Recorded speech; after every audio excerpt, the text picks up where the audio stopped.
Bienvenue à tous, Place Tahrir, l'un des symboles du printemps arabe. Il y a donc 10 ans, jour pour jour, les attentats du 11 septembre bouleversaient la planète. Et pour de nombreux dirigeants en Occident, eh bien c'était Moubarak et Ben Ali contre Ben Laden. En clair, il valait mieux une dictature plutôt que le terrorisme. Une décennie plus tard, Ben Laden n'est plus là. Moubarak et Ben Ali sont tombés. De la Tunisie à l'Égypte, en passant par la Libye et la Syrie, ce printemps arabe a pris de court le monde entier. Quel est l'état d'esprit des révolutionnaires aujourd'hui?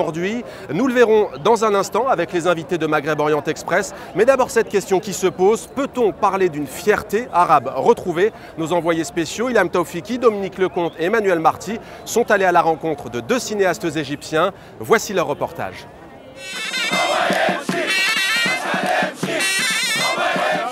C'est le 8 février, ça? Non, c'était le 9. Ah, le 9. 2 jours avant que Moubarak ne tombe. Une scène tournée au cœur de la place Tahrir, en plein mois de février. 7 mois ont passé, le film est presque en boîte. À l'heure du visionnage, Armoaked est presque nostalgique. C'est un sentiment de fierté, surtout je suis fier d'avoir vu tous ces gens sortir en masse et dire ça suffit, on en a assez, on n'en veut plus, on n'en peut plus. Je suis fier parce que nous avons fait ce que nous avons échoué à réaliser ces 30 dernières années. Ibrahim El Battout et Amr Waked ont filmé dès les premières heures de la Révolution. Un film mi-fiction, mi-documentaire, fait par des Égyptiens et à la gloire des Égyptiens. Et en filigrane, un message adressé à l'Occident. Croyez-nous, on aime, on veut la démocratie. Mais il y a une stigmatisation contre nous les Arabes. Elle existait déjà avant le 11 septembre, mais le 11 septembre est arrivé et l'a renforcée encore plus. L'arabe terroriste, l'arabe islamiste, l'arabe soumis aux joues des dictateurs, ils ne veulent plus en entendre parler. Quand ils évoquent les Arabes ou les musulmans, c'est toujours pour parler de terrorisme, de barbus. En revanche, ils ne disent jamais que ceux qui ont inventé l'algèbre, ceux qui ont diffusé la philosophie, c'était les Arabes. Si la révolution égyptienne ne parvient pas à changer le regard de l'Occident sur le monde arabe, elle leur aura au moins permis, à eux, de se voir autrement. L'essence des Arabes, c'est l'intelligence, la créativité. Tout cela a été oublié. Mais nous sommes en train de retrouver notre identité. Elle n'a pas disparu. Elle a juste été étouffée depuis un siècle. D'accord avec le point de vue que l'on vient d'entendre, la réponse dans un instant, mais d'abord les présentations avec nous sur ce plateau. Donc Rim Temimi, merci d'être avec nous en provenance de Tunis, vous êtes photographe, vous faites partie du collectif Dégage, un mot qu'on a beaucoup entendu dans ces révolutions. Dégage en arabe c'est Irhal, hein, c'est bien ça. Donc vous faites partie de ce collectif, on va bien entendu parler de votre engagement. Avec nous également Ibtissam Betty Lashgar, vous êtes psychologue clinicienne araba, vous militez au sein du mouvement du 20 février et vous avez aussi fondé le mouvement Mali, le mouvement alternatif pour les libertés individuelles. On évoquera également votre engagement dans ce printemps arabe. Avec nous également Ala Galal. Merci d'être avec nous. Alors vous êtes du Caire, hein, vous êtes celle qui a parcouru le moins de distance avec nous. Vous êtes donc réalisatrice, productrice indépendante. On vous doit notamment Chouk, les épines. On vous doit également Dardasha Nisaya, Entre femmes, j'espère que je prononce bien. Vous avez aussi créé, c'est important, on va l'évoquer en 2001, la société de production CEMAT qui a pour objectif de produire donc des films indépendants et notamment d'aider les jeunes réalisateurs égyptiens. Et puis Alexandre Polikevitch de Beyrouth, merci d'être avec nous également. Vous êtes chorégraphe, vous militez notamment pour la laïcité et vous dénoncez aussi la répression qui se poursuit aujourd'hui en Syrie. Première question à tous les quatre, on vient de voir ce reportage avec les deux cinéastes égyptiens. Est-ce que vous diriez aujourd'hui qu'avec le printemps arabe, les effets négatifs du 11 septembre sont en train de s'effacer? Rim Temimi. Les effets négatifs du 11 septembre, enfin, quoique moi, je ne vois pas vraiment un lien par rapport à ce qui a été créé entre 2001. C'est-à-dire, c'est quelque chose, d'après moi, en tant que méditerranéenne, c'est quelque chose créé par le Nord. Ce lien-là, donc je n'arrive pas à faire un rapport, mais quelque part ça rejoint ce que vous venez de dire.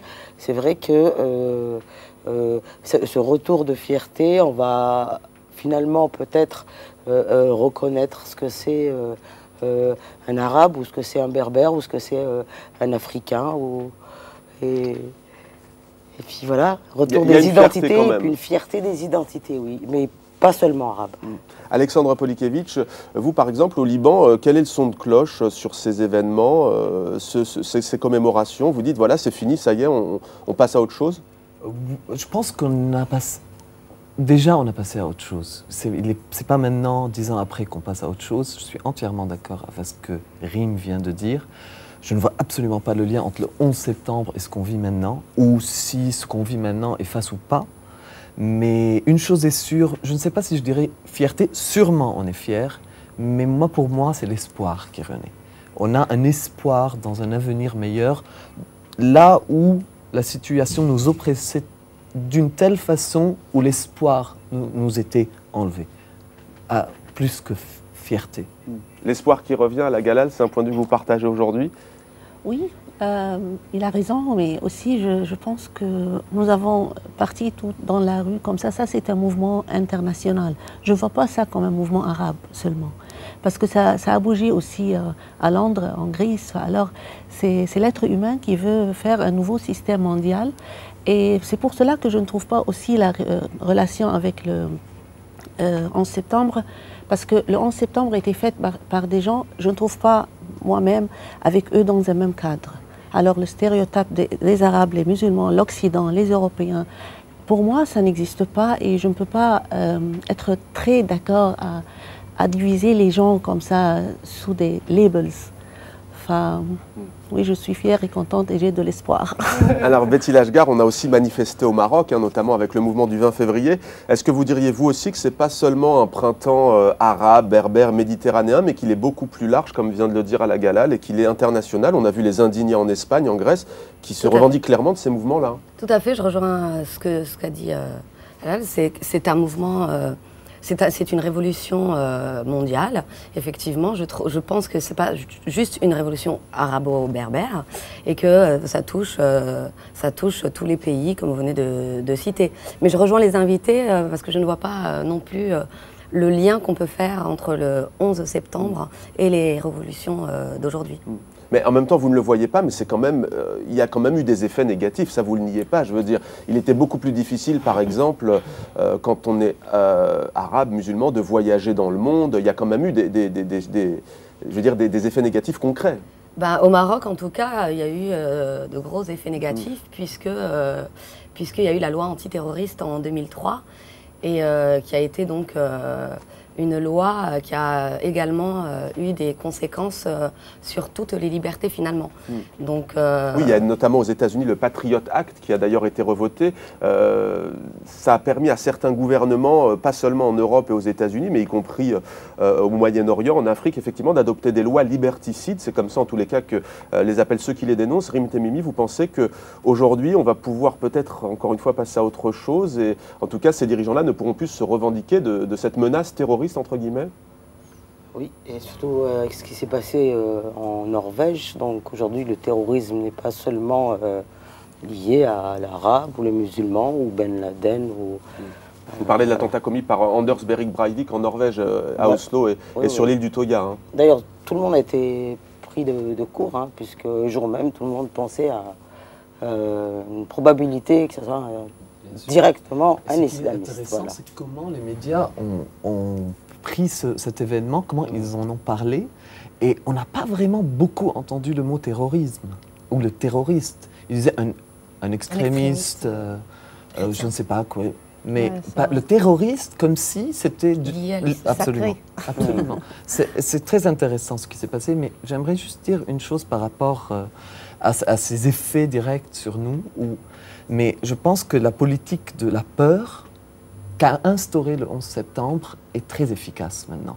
Je pense qu'elle est bien instaurée et je pense que quand les gouvernements ou les politiques lâcheront cette politique de la peur pour gouverner, je pense que là, on ira vers une autre vision des effets négatifs. Alors je vous propose maintenant à tous les quatre de revenir sur les temps forts des révolutions arabes, de la Tunisie à l'Égypte en passant par le Maroc et la Libye, des temps forts tout de suite en images avec Guillaume Viladier. 5 janvier 2011, dans le centre de la Tunisie. Les habitants de Sidi Bouzid enterrent Mohamed Bouazizi. 2 semaines auparavant, ce jeune vendeur ambulant s'est immolé par le feu pour protester contre la saisie de sa marchandise par la police.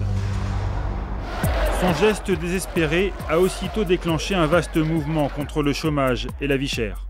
1 mois plus tard, un avion décolle de l'aéroport de Tunis. À son bord, Zine El Abidine Ben Ali. Les jours qui suivent sont euphoriques. Les Tunisiens découvrent la liberté. Dégage, dégage. Maintenant, je sais qu'est-ce que ça veut dire, droit de l'homme, qu'est-ce que ça veut dire, liberté d'expression. C'était le 14 janvier, ma naissance, la naissance de la jeunesse tunisienne. Donc, parce que moi, j'ai 22 ans, seulement 22 ans, et maintenant, je crois que j'ai seulement 2 semaines. Personne n'imagine à ce moment-là que les Tunisiens ont déclenché un vent de révolte bien au-delà de leurs frontières. Le 25 janvier, des centaines de milliers d'Égyptiens réclament le départ d'Hosni Moubarak. Le raïs, au pouvoir depuis 29 ans, tente de réprimer le mouvement. 800 personnes sont tuées en 3 semaines, mais les révolutionnaires de la place Tahrir résistent.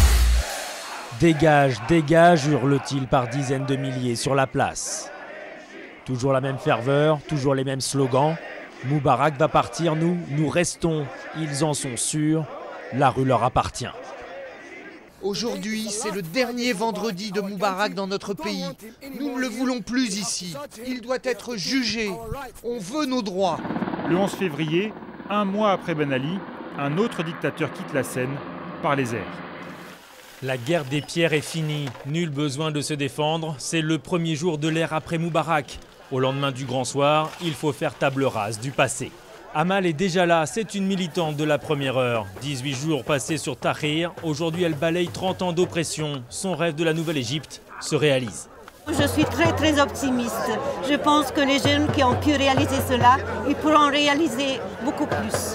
De quoi sera fait demain? Personne ne le sait, mais tous ont juste l'envie de vivre ce moment historique en famille. Ben Ali, Moubarak, à qui le tour se demande la presse du monde entier? Muammar Kadhafi peut-être? Car en Libye, la révolte gronde aussi. Mi-février, dans l'Est, les populations se soulèvent après l'arrestation d'un avocat militant des droits de l'homme. La répression est féroce, mais à la fin du mois, la rébellion contrôle tout l'Est de la Libye. Un conseil national de transition est mis en place. Il réclame le départ du guide libyen, au pouvoir depuis 41 ans. C'est temporaire, c'est juste temporaire. Quand nous aurons libéré Tripoli de Kadhafi, nous serons unis et nous aurons un gouvernement. Il y aura des élections pour tout le monde. Mais les insurgés déchantent vite. Eux qui pensaient atteindre la capitale, Tripoli, et libérer le pays en quelques jours, reculent face au pro-Kadhafi. Fin mars, les chars des loyalistes sont aux portes de Benghazi. Sous l'impulsion de la France et du Royaume-Uni, la communauté internationale intervient pour protéger les civils. C'est le début des frappes de l'OTAN. L'insurrection libyenne tourne à la guerre civile. Le vent du changement se lève aussi à l'ouest. Depuis février, la jeunesse marocaine appelle à défiler contre la corruption généralisée. Liberté, dignité, justice sont ses mots d'ordre. Pour les manifestants, le roi a trop de pouvoir. Il peut régner, mais ne doit pas gouverner. Les promesses de réforme ne suffisent pas à calmer les rues de Casablanca, Marrakech et Tanger. Le 17 juin, Mohamed VI annonce une nouvelle constitution. Il fait organiser à la hâte un référendum. Mais les Marocains qui n'y voient qu'une diversion et s'y opposent sont bâillonnés. Ceux qui appellent au boycott sont priés de se taire. Tout est fait pour qu'on ne les entende pas. Même imprimer un tract en quantité relève de l'impossible. Je ne peux pas imprimer sans autorisation. Pourquoi? C'est interdit sans autorisation, c'est interdit. 2 imprimeries ont fermé à cause de ça. Ça vaut pas le coup. Au final, la Constitution est adoptée à 98%. Les manifestants de la première heure ont l'amère sensation de s'être fait voler leur révolution. En Libye, il aura fallu des mois de guerre, 50 000 morts et le soutien de l'OTAN pour que les insurgés entrent enfin dans Tripoli. Le colonel Kadhafi est en fuite. 7 mois après leurs frères du Caire et de Tunis, les Tripolitains respirent l'air de la liberté. Malgré la censure, les démocrates syriens, yéménites et bahreïniens ont suivi la révolution heure par heure. Ils promettent d'être les prochains, quel qu'en soit le prix, et ils préviennent, les printemps arabes dureront bien plus qu'une saison. Ben Ali, Moubarak et donc Kadhafi, je me tourne vers vous, Alexandre Polikevitch. Vous êtes donc libanais, voisin de la Syrie. Est-ce que le prochain sur la liste, entre guillemets, c'est Bachar el-Assad?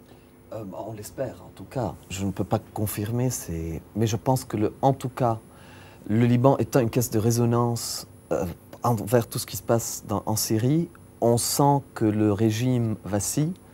La répression est de plus en plus sanglante. Je pense que il y a beaucoup dans les rangs de l'armée de soldats qui se rendent. Il y a aussi beaucoup de mutineries. Les massacres n'arrêtent pas. Je pense que son dos au mur, je l'espère vraiment. Ala Galal, en Égypte, Hosni Moubarak n'est plus là, bien entendu. On entend parfois certains Égyptiens qui nous disent ici, au Caire, sur la place Tahrir, encore récemment, un dictateur est tombé, mais pas la dictature. Les Égyptiennes et les Égyptiens réclament aujourd'hui le départ du maréchal Tantawi. Tout n'est pas gagné non plus avec seulement le départ de Moubarak. C'est vrai, c'était un grand pas, mais c'est vrai qu'on a un long chemin à marcher jusqu'à la fin, jusqu'au bout. Parce que pour changer vraiment la vie de notre citoyen et avoir un avenir qui est vrai, il y a beaucoup de choses à faire. Il y a beaucoup de corruption, des businessmen, l'armée, la police, il y a beaucoup de travail. Et vous, à votre échelle, en tant que cinéaste par exemple, quel est selon vous le rôle que peut jouer dans cette soif de changement le cinéma? Il y a beaucoup de jeunes cinéastes qui étaient sur la place Tahrir, ils ont commencé à faire leur documentaire tout de suite, sans penser à la censure, comme d'habitude, ils s'en foutent, ils disent seulement leur opinion, franchement, comme ça, à haute voix. Et il y a aussi les gens de l'ancien cinéma qui essayent à reprendre leur business, à reprendre les stars, malgré que la plupart de ces stars-là étaient avec le système et le régime qui a tombé, je veux dire, et ils ont vraiment dit des bêtises sur la télévision contre... Vous faites notamment référence au film 18 jours, on verra un extrait tout à l'heure, un peu plus tard dans l'émission. Vous avez trouvé ça un petit peu déplacé justement, que des comédiens qui n'avaient pas critiqué la répression, qui avaient même peut-être défendu la répression au moment du soulèvement, fassent des films aujourd'hui sur cette révolte. Même des producteurs et des réalisateurs qui ont toujours fait les pubs pour le président, pour le patrie Al-Watani, qui n'a pas été vraiment en place, qu'il représente la révolution. Ça ne va pas, ils ont exagéré. Et c'est pour ça que j'ai signé la pétition. Alors, Rim Temimi, une première question. Vous venez de Tunisie. Qu'est-ce que vous avez ressenti quand vous avez foulé le sol égyptien? Alors, une très très très forte émotion. Surtout que je m'étais mis le drapeau tunisien sur le dos. Donc, sur la place Tahrir? Sur la place Tahrir, oui. Donc c'était très fort. C'est la première fois que je viens au Caire en plus. Vous avez eu du succès apparemment? Oui, tout le monde prenait des photos avec moi, comme si c'était la Tunisie qui était de passage, donc c'était très fort. Et tout le monde était bien heureux de savoir, ah, tu es tunisienne, et on discutait, ils demandaient si on était dans la même situation. Et je leur ai dit, en fait, en discutant avec eux, en regardant le slogan et les revendications, on est quasiment dans la même situation. C'est-à-dire, on s'est débarrassé de la tête, et il reste encore les racines, l'ancien système, les vieux réflexes, l'ancien réseau, qui quand même s'est constitué pendant plus de 20 ans à Tunis ou plus de 30 ans ici. Donc, mais ils se sont rassurés quand je leur ai dit ça. Ils disent on est dans la même situation que vous. Et on ne doit pas laisser tomber. Il faut continuer en fait. Il faut continuer. Ils vont tout faire pour nous diviser et il ne faut pas être dupe, quoi. Il faut tenir bon. Alors justement, Rim Temimi, vous avez quitté Tunis pour venir ici au Caire. Notre équipe, Jean-Luc Eguezier, Martin Vandenbosch, Emmanuel Marty, vous ont suivi tout au long de votre voyage. Voici en quelque sorte, j'ai envie de dire, votre portrait. On regarde et on en parle juste après.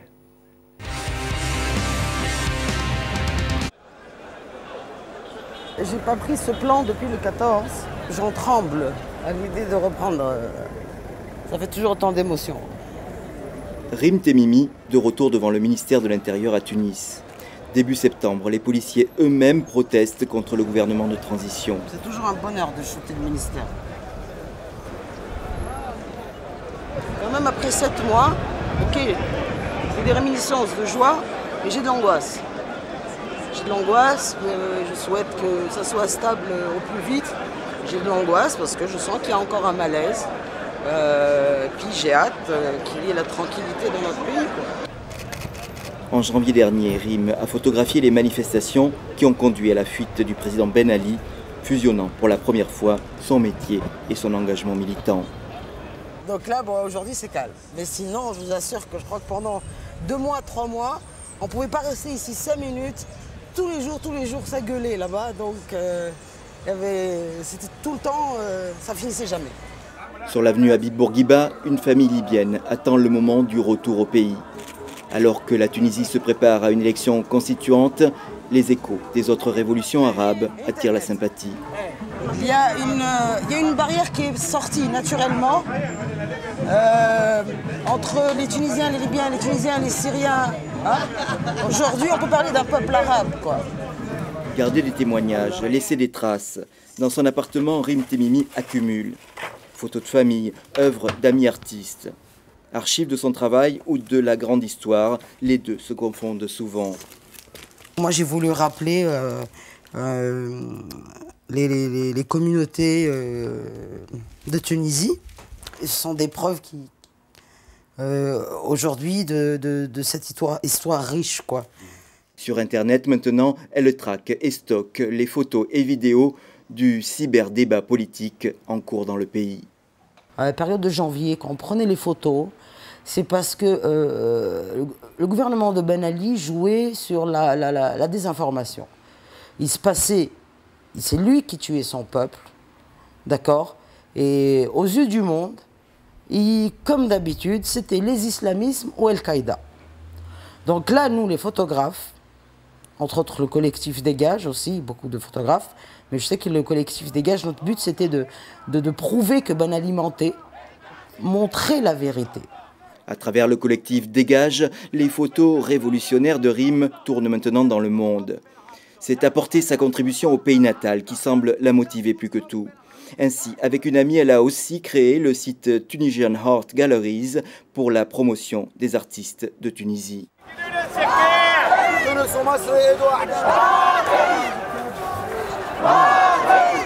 Tunis arrive! Place Tahrir au Caire, la photographe engagée est partie voir les révolutionnaires égyptiens et s'offre le plaisir d'un petit happening, drapeau tunisien sur le dos. Comment ça se passe chez vous? Alors vos revendications, elles ont été satisfaites? Jusqu'à maintenant, non. Nous sommes dans la même situation que vous. Nous avons d'ailleurs quasiment les mêmes revendications. On a enlevé la tête Ben Ali, mais le système demeure. La chute des dictateurs n'a pas fait disparaître les tensions dans les pays concernés. La flamme démocratique menace à tout instant de s'éteindre, mais les photos de Rym Temimi en témoignent. Les jeunes démocrates continuent le combat. En fait, il y a une énergie tellement énorme. Et plus personne ne peut l'arrêter. Je ne sais pas, j'ai eu la certitude aujourd'hui ici à Place Tahrir. Et des photos de Rym Temimi que l'on peut revoir sur le site internet tv5monde.com. Betty Lashgar, on voit donc qu'il existe aujourd'hui des passerelles entre les blogueurs tunisiens, égyptiens, libanais, marocains. Il existe aussi une synergie entre les artistes des pays de la Méditerranée. Est-ce que pour vous c'est juste symbolique ou est-ce que ça peut porter ses fruits, ça peut apporter des éléments concrets dans cette quête de changement ? Bah effectivement, puisque nous avons quand même les mêmes combats, nous avons les mêmes revendications. Donc moi je pense que c'est très très important et que ça peut porter ses fruits. En revanche, il y a quand même une différence vu qu'au Maroc, il n'est pas question de renverser le roi. Nous avons un roi. En revanche, nous demandons à ce qu'il règne sans gouverner, comme ce qui se passe en Espagne. Et puis surtout, voilà, avec la nouvelle constitution, il a gardé tous ses pouvoirs, à savoir législatifs, exécutifs, judiciaires et religieux. Et nous demandons quand même... Comme en Espagne et comme en Grande-Bretagne, c'est-à-dire que vous demandez une monarchie constitutionnelle avec un gouvernement élu. Mais en même temps, je veux dire, Mohamed VI a fait des annonces. Il a annoncé l'égalité homme-femme, il a annoncé la reconnaissance de la langue berbère amazigh. Il a annoncé beaucoup de choses. Vous devriez être satisfaite, voilà, donc non? dans la nouvelle constitution, justement, il ne suffit pas de lire juste le début de ce qui a été cité. Et il y a quand même, il faut lire un peu entre les lignes. Et vous parliez de la reconnaissance de la langue amazigh. Cela dit, la langue arabe demeure langue officielle et la langue amazigh ne sera reconnue qu'une fois qu'il y aura une loi qui sera une loi organique qui en décidera. L'égalité homme-femme, c'est le même problème. Effectivement, tout le monde semble être content d'égalité homme-femme qui est citée dans la nouvelle constitution. En revanche, l'égalité homme-femme selon les constantes de la nation. Quand on sait que la constante principale est l'islam, moi, je ne suis pas convaincue de cette égalité. Moi, j'aimerais bien hériter au même titre qu'un homme, par exemple. Avec cette loi-là, avec cette constitution-là, ça ne sera pas d'actualité, j'ai envie de dire.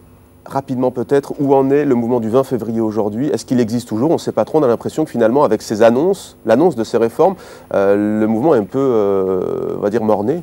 Non, non, justement pas du tout. Nous sommes là plus que jamais, puisque, comme je venais de le dire, nous ne sommes pas du tout satisfaits de cette nouvelle constitution qui a été, voilà, qui a été une constitution vraiment cocotte-minute et nous avions demandé une assemblée constituante, donc élue par le peuple, ce qui n'a pas été le cas. Donc voilà, donc nos revendications sont encore là. Le fléau de la corruption voilà, est à éradiquer. Donc non, non, nous sommes présents. Alors, une belle histoire maintenant qui est née de ce printemps arabe. Vous évoquiez à l'instant les femmes. Elles ont joué un rôle important dans ces révolutions arabes. On va partir à la rencontre, en quelque sorte, de la nouvelle star ici de la télévision en Égypte. Elle s'appelle Ralia Alia Mahmoud. Elle est cuisinière. Elle est passée de l'ombre à la lumière grâce à ce printemps arabe, grâce aussi à son talent. Vous allez le voir. On part à sa rencontre et on revient tout de suite après. Une cuisine, tout ce qu'il y a de plus modeste. Et une femme qui l'est tout autant. Notre cuisine est simple et authentique. Nous n'avons pas de micro-ondes ni d'appareils sophistiqués, mais ça donne exactement le même goût que les repas préparés dans les 5 étoiles. La cuisine, Ralia l'a toujours faite, mais dans les maisons bourgeoises du Caire. Désormais, son métier, c'est sur un plateau télé qu'elle l'exerce. Comment ça va les jeunes? Ah, voilà notre caméraman préféré. Le concept de l'émission est simple, faire une recette à moins d'1 euro, pas grand-chose, mais c'est le budget quotidien d'un ménage égyptien moyen. N'oublie pas de présenter les plats au début. Le prix de chaque produit, que notre repas aujourd'hui, le plat, le dessert coûte tant, et c'est tout. Un programme pour les classes populaires, présenté par une ancienne femme à tout faire. Il y a encore quelques mois, tout cela aurait été impensable. Avant la Révolution, ça aurait été impossible que je sois là sur un plateau de télé. Comme vous le savez, il y avait l'esprit de caste, le piston partout, tout le temps. Mais depuis la Révolution, plein de choses ont changé. L'émission est diffusée sur Channel 25, un canal créé le 25 janvier, au premier jour de la Révolution. Alors forcément sur le plateau, on ne parle pas que de la cuisson du riz. Tous ceux qui ont cette carte d'identité doivent être bien traités. Ils doivent savoir qu'ils ont des devoirs, mais aussi des droits. 1 heure de direct tous les jours et des téléspectateurs qui appellent à la chaîne. En quelques mois seulement, le Ralia Show est devenu le rendez-vous à ne pas manquer. Dans son quartier plutôt populaire, elle ne peut plus faire ses courses sans se faire alpaguer. Je ne rate jamais ton émission. Merci beaucoup. C'est une très belle émission. J'ai essayé les courgettes que tu as montrées l'autre jour. Elle n'a pas déménagé, sans doute, pour ménager l'image d'une femme modeste. Je vous jure que vous êtes plus jolie en réalité qu'à la télé. Combien gagne-t-elle désormais? Tabou, en Égypte, on ne parle pas d'argent, et ça n'a pas changé. 2 invités nous ont quittés. Nous remercions donc Betty Lashgar, nous remercions aussi Ala Galal qui était donc avec nous sur ce plateau. 2 autres invités nous rejoignent maintenant. Nabila Ben Youssef, merci d'être avec nous. Alors vous êtes celle qui avait fait le plus long voyage, donc on vous remercie puisque vous venez de Montréal. Le voyage s'est bien passé? Très bien, bon, très bien. C'est lent, mais c'est long, mais vous êtes arrivé à bon port, oui. Donc ici au Caire. Vous êtes donc humoriste. Votre dernier spectacle s'intitule, on en verra des extraits, Drôlement libre, hein, c'est bien ça? Oui. Voilà, donc on va en parler. Autre invité également qui va nous rejoindre dans un instant, je la présenterai. Le temps pour moi de saluer tous les téléspectateurs qui nous regardent donc à Montréal, qui nous regardent également à Alger, la capitale algérienne, et qui nous regardent également à Pékin, en Chine, où, vous le savez, des manifestations ont également eu lieu peu de temps après le déclenchement des soulèvements dans les pays arabes, avec les mêmes revendications, plus de liberté d'expression, un régime démocratique. On a aussi manifesté donc là-bas en se revendiquant du printemps arabe. On salue les internautes qui nous regardent. N'hésitez pas à réagir sur les réseaux sociaux, Facebook et Twitter. Nabila Ben Youssef, la même question que j'ai posée tout à l'heure à Rim Temimi. Votre pays d'origine, la Tunisie, a aussi connu un événement historique avec le départ de Ben Ali qui était là depuis plus de 20 ans. Même question, qu'est-ce que vous avez ressenti quand vous êtes arrivé en Égypte ? Le sentiment, c'était d'un bonheur incroyable parce que je ne me suis jamais sentie aussi heureuse en rentrant dans un autre pays que ce pays d'Égypte qui représente pour moi peut-être mon autre pays natal où on a toujours appelé l'Égypte la mère du monde. Alors c'est peut-être... en arabe, oui, Dunya. Alors donc c'est un peu l'autre pays, la mère de mon pays natal peut-être. Donc et puisque j'étais pas là pendant les événements en Tunisie, pendant les événements, et je viens de rentrer d'ailleurs de Tunisie, j'ai passé un mois là-bas. Vous avez ressenti les mêmes sentiments en fait à Tunis et au Caire. Effectivement, j'ai senti les gens soulagés, spontanés, plus légers, donc une atmosphère beaucoup plus agréable à vivre. Alors la légèreté et le second degré, vous connaissez. On va d'ailleurs regarder un extrait de votre nouveau spectacle, de votre dernier spectacle qui s'intitule donc Drôlement libre. On regarde et puis on en parle après. Vous savez, quand j'étais petite, il n'y avait pas encore d'électricité dans mon village. Pas de télé, pas de radio. La seule chanson qu'on entendait constamment, 5 fois par jour,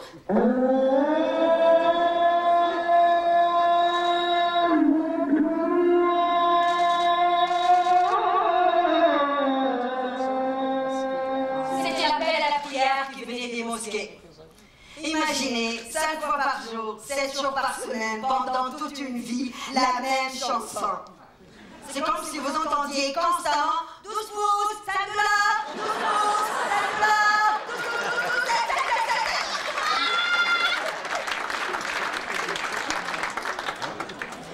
Ou bien comme si vous entendiez toujours la famille Dion chanter Petit Papa Noël, mais pas juste à Noël, à l'année, 5 fois par jour, toute une vie.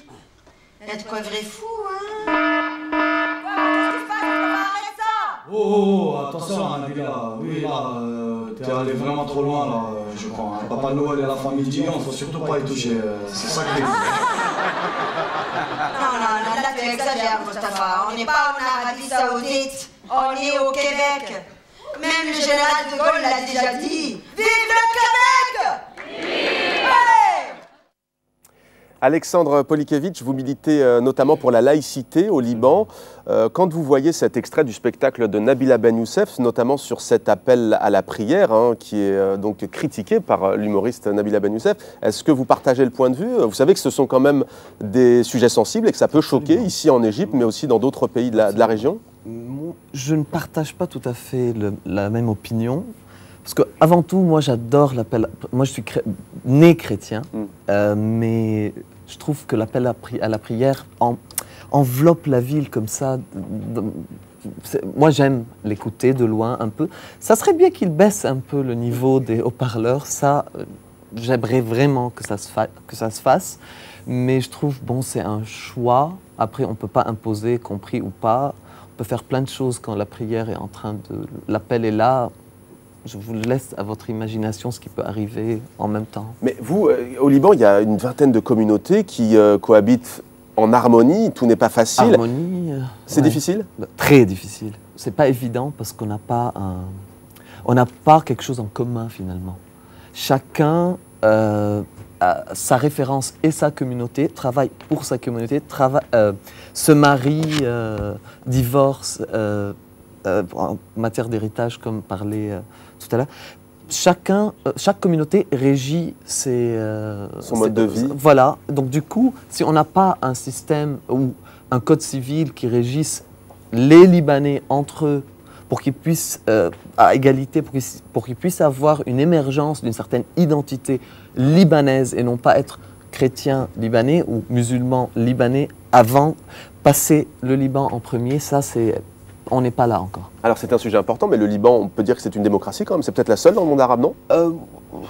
Démocratie aussi, entre guillemets, parce que on peut dire ce qu'on veut, mais en même temps, il y a une présence militaire, il y a des milices, il y a une force armée. Donc oui, tu peux parler, mais tu as le revolver par derrière. C'est pas évident, on n'est pas vraiment une démocratie. Rim Temimi, en Tunisie, on a vécu la première fête de l'Aïd, la fin du Ramadan, depuis la chute de Ben Ali. On a l'impression qu'en Tunisie, il y a un retour comme ça du fait religieux, du moins dans l'espace public. Même question, est-ce que vous, ça vous gêne? Est-ce que ça vous dérange par rapport à ce qu'on vient de voir dans le spectacle de Nabila Ben Youssef? Non, non, ça ne me dérange pas. D'abord parce que j'ai vécu toute ma vie en Tunisie, donc... je me suis habituée, c'est quelque chose que j'apprécie comme lui, à condition qu'aussi qu'on mette la bonne voix, parce que des fois il y a des voix... donc je suis aussi très sensible au lecteur, même par rapport à ça. Ensuite, c'est vrai que le jour de l'Aïd, il a été vraiment spécial en Tunisie. Il faut savoir quand même qu'il ne faut pas mettre tout le monde dans le même paquet, qu'en Tunisie, on ne les a pas laissés réellement vivre leur religion. On parle de liberté de culte, etc. Mais l'islam, qui est la religion majoritaire, que ce soit autant de Bourguiba ou de Ben Ali, vous voyez, c'est comment dire, l'autre extrême aussi un peu, c'est-à-dire, je considère... Il y a eu des brimades aussi dans voilà, c'est-à-dire, c'est un autre extrême, c'est-à-dire, je refuse que la future démocratie tunisienne soit liée à la religion. Il faudrait que l'indépendance de l'État par rapport à la religion, ça, on est tout à fait d'accord, mais de l'autre côté, ce n'est pas normal qu'on empêche autant de Ben Ali. Je vous rappelle, il y avait des jeunes qui allaient à l'aube pour faire la prière à la mosquée. Tout simplement, il n'y avait pas des choses derrière. Il n'y avait pas de militantisme. Non, non, c'était tout simplement une prière comme il a besoin de le faire. Il a envie de vivre ça. Il faut le laisser libre quand même, s'il dérange personne. Donc on les tapait au niveau des pieds, on les bastonnait pour qu'ils ne ressortent plus, pour qu'ils n'aillent plus à la mosquée. Donc, vous voyez, ça c'est un autre extrême aussi. Et ça aussi, c'est pas normal. Donc, voilà. Alors Nabila Ben Youssef, est-ce que vous avez aujourd'hui des inquiétudes, par exemple l'intégrisme? Quel sujet vous inquiète le plus? Est-ce que c'est l'économie qui a du mal à repartir, on le voit en Tunisie, en Égypte, notamment au niveau du tourisme? Ou est-ce que, comme on le voit dans votre spectacle, finalement, c'est l'intégrisme religieux qui vous inquiète? Oui, c'est surtout l'intégrisme religieux qui m'inquiète. Bon, tout d'abord, je veux moi aussi répliquer, donner mon opinion aussi vis-à-vis de la prière.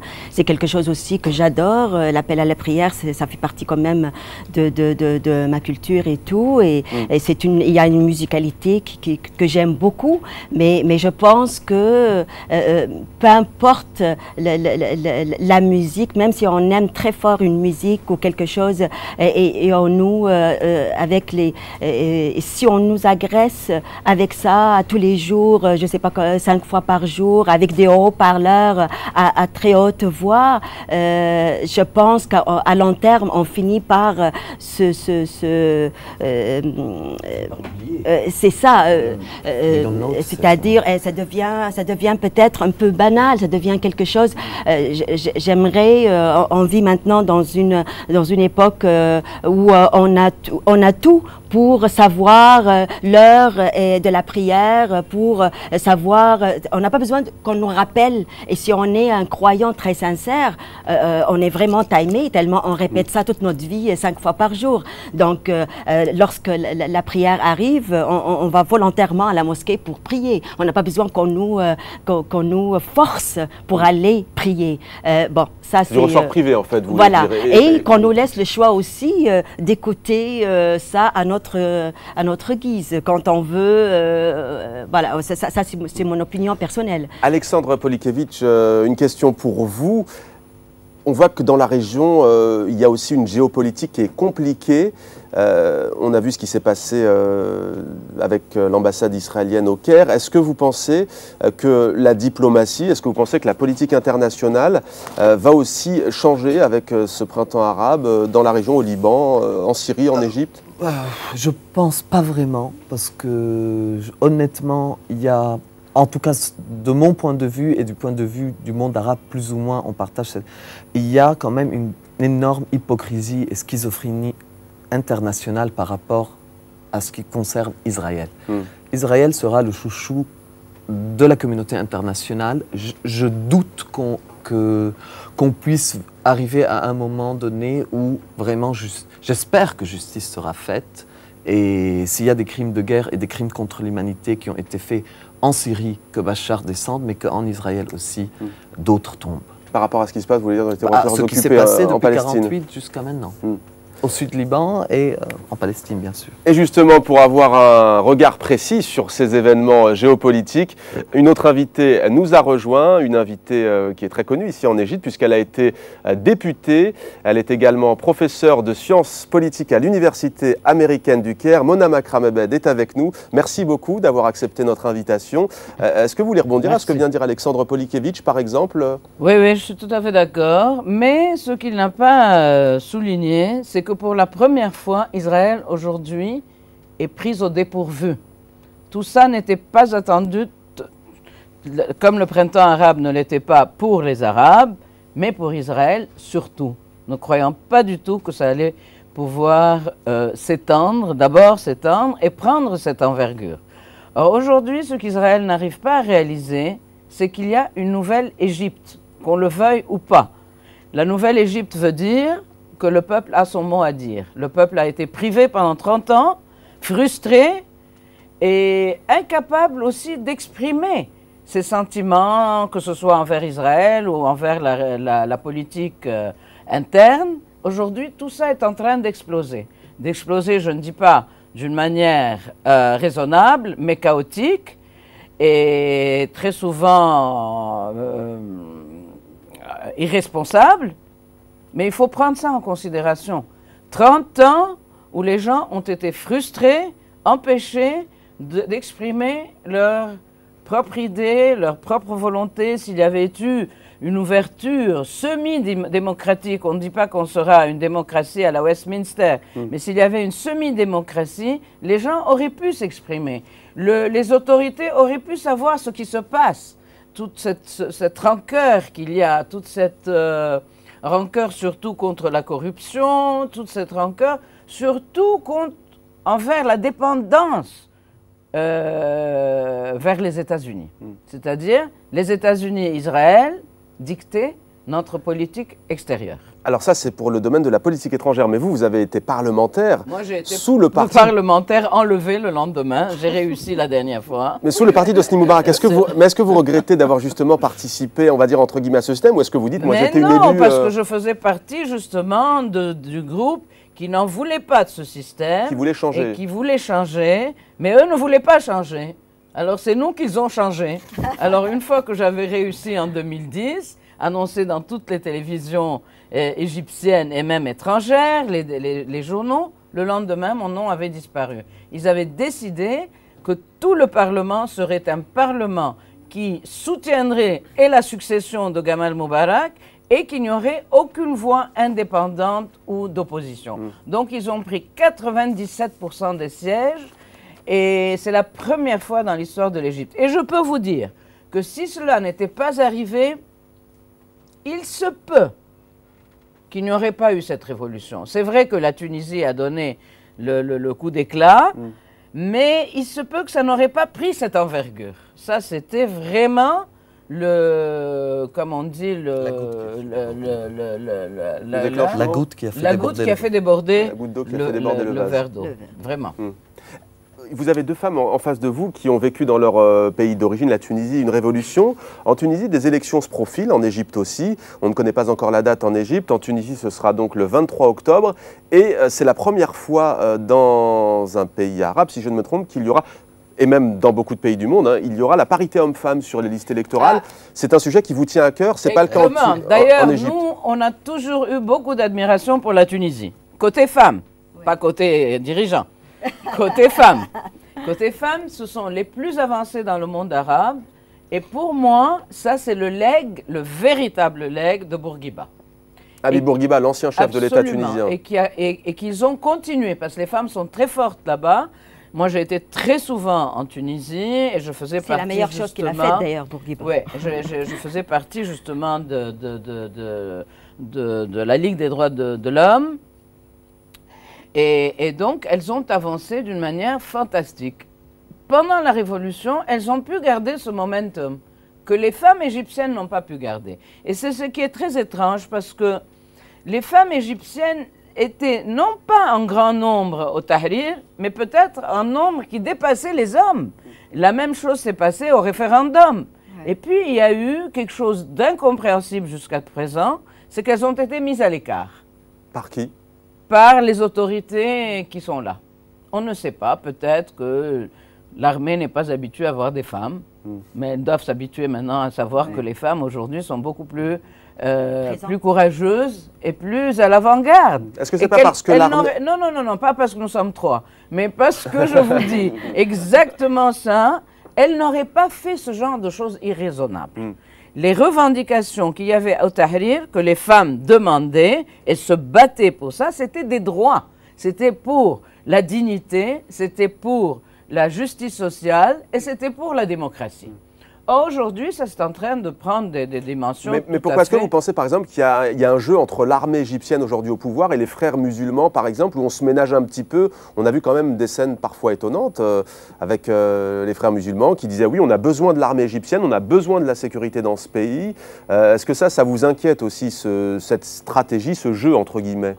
Ça ne m'inquiète pas, ça me concerne un peu, mais je vais vous expliquer mon impression à moi. Lorsque l'armée est venue, l'armée n'était pas du tout prête à prendre le leadership d'un pays de 85 millions. Il s'est trouvé devant où sont les partis politiques, il n'y en a pas, où sont les forces politiques, il n'y avait qu'une seule force qui s'est présentée, qui leur a dit « Nous sommes là à votre disposition », les frères musulmans. Ils ont fait un pacte, les frères musulmans ont demandé comme troc, relâchez nos prisonniers politiques, mettez-nous dans le conseil qui va ériger les amendements de la Constitution, d'ailleurs il y en avait 2 et personne d'autre, et permettez-nous d'avoir un parti, ce qui leur a été refusé pendant 30 ans. Et c'est ce qui est arrivé. Donc les gens, la perception qui n'est pas toujours la réalité, a été que l'armée est en tandem avec les frères musulmans. Moi, je ne suis pas du tout d'accord sur cette formule. Aujourd'hui, ce qu'il faut pour contrer cette formule, c'est que les libéraux aujourd'hui, qui ont formé une coalition ensemble, démontrent à l'armée qu'ils sont aussi forts et qu'aujourd'hui, ils veulent un pays civil, démocratique et moderne, et non pas retourner au Moyen-Âge, et non pas avoir une théocratie. On n'a pas changé on n'a pas changé une dictature pour avoir des barbus au pouvoir. Voilà. Alors, les sujets que vous évoquez, un cinéaste les a beaucoup traités dans ses films. Youssef Chahine, qui nous a quittés il y a quelques années. Nous avons voulu savoir ce qu'aurait pensé Youssef Chahine de ce qui se passe aujourd'hui en Égypte et dans le monde arabe. Nous sommes allés poser la question à un autre réalisateur égyptien, à Yousri Nasrallah. Voici donc sa réponse.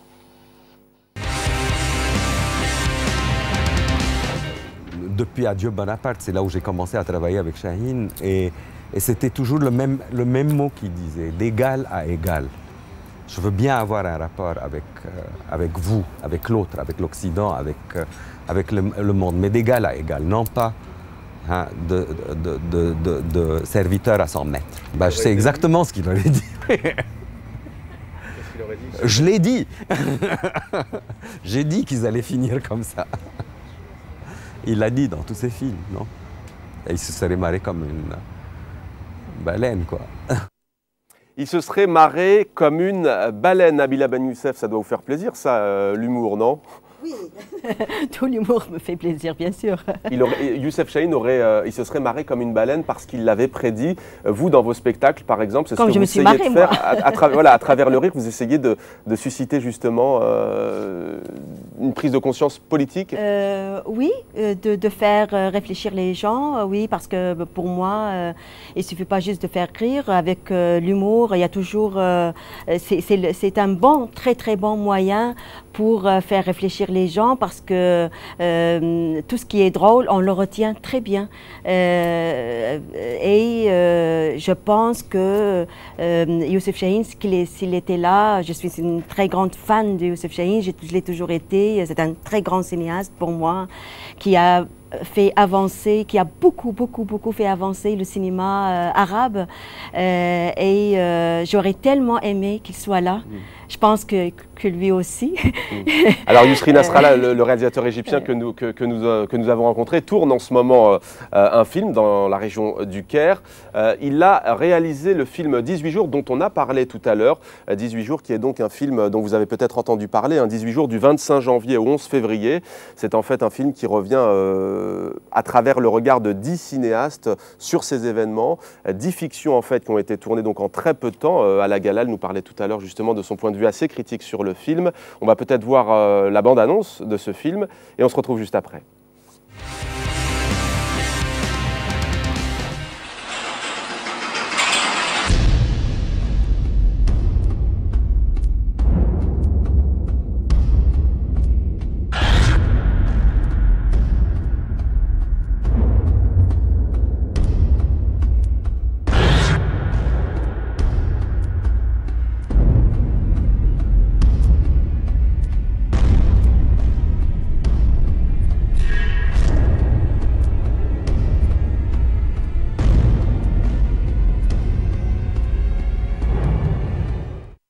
Et c'est donc avec ces images que l'on va refermer cette émission exceptionnelle ici au Caire, un film que vous pouvez voir en ce moment sur les écrans à Paris, mais aussi ici en Égypte.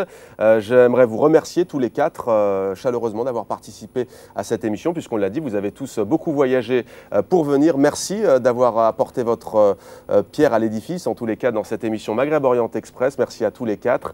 On se retrouve quant à nous dimanche prochain pour un nouveau numéro de Maghreb Orient Express. Merci de votre fidélité. À dimanche prochain.